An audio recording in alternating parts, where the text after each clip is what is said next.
Salam sejahtera untuk Bapak dan Ibu guru dan teman-teman yang kucintai. Pertama-tama marilah kita mengucapkan puji dan syukur kepada Tuhan yang Maha Esa, yang memberikan kesehatan kepada kita semua. Kami berterima kasih kepada Bapak dan Ibu guru telah memberikan kesempatan untuk kami berpidato tentang gawai dengan bijak. Hadirin, dunia pelajar saat ini seakan tidak bisa lepas dari teknologi komunikasi. Khususnya penggunaan gawai, kita tahu bahwa awalnya gawai hanya dimiliki oleh kalangan tertentu yang benar-benar membutuhkannya demi kelancaran pekerjaan mereka. Contohnya pengusaha yang harus rutin mengontrol perusahaannya setiap saat. Di sini jelas bahwa gawai sangat membantu pekerjaan kita dan meringankannya. Tempat yang jauh bukan lagi kendala untuk mengetahui kondisi yang perlu kita ketahui. Namun seiringnya perkembangan zaman, gawai hanya dimiliki oleh semua kalangan, baik yang benar-benar membutuhkannya dan kekurangan butuhannya. Termasuk di dalamnya adalah para pelajar.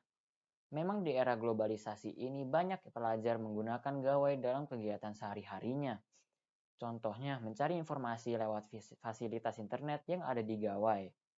Selain itu, juga sebagai sarana hiburan, seperti permainan ataupun mendengarkan lagu atau musik. Jadi gawai saat ini bukan lagi sekadar sebagai alat untuk berkomunikasi, tapi juga merupakan alat mencipta, menghibur, dan baik dengan suara, tulisan, gambar, dan video. Dapat dikatakan bahwa gawai mempunyai banyak fungsinya. Hadirin, sebenarnya kalau kita kaji lebih jauh, penggunaan gawai itu ada dua sisi. Satu sisi menguntungkan, satu sisi merugikan.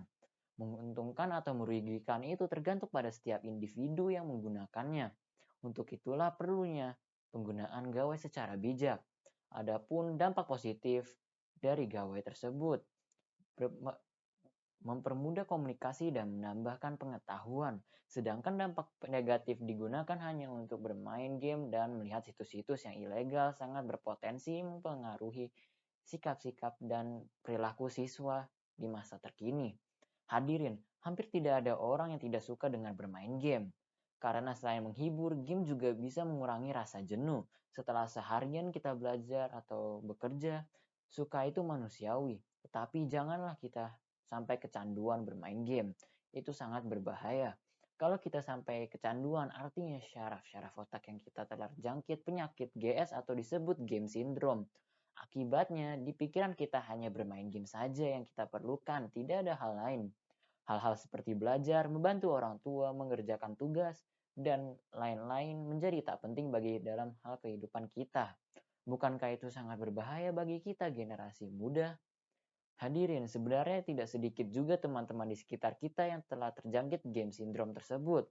Pada kesempatan ini, kami menghimbau untuk yang kecanduan bermain game itu untuk melakukan hal lain, seperti membaca buku, mengobrol dengan seseorang, atau berolahraga di luar, agar tidak kecanduan game lagi.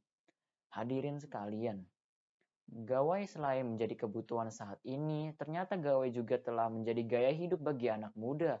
Mereka saling bersaing mempunyai gawai yang mempunyai fasilitas-fasilitas yang lengkap.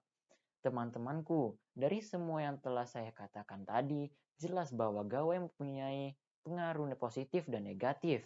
Marilah kita ambil hal positifnya sebagian dari generasi muda.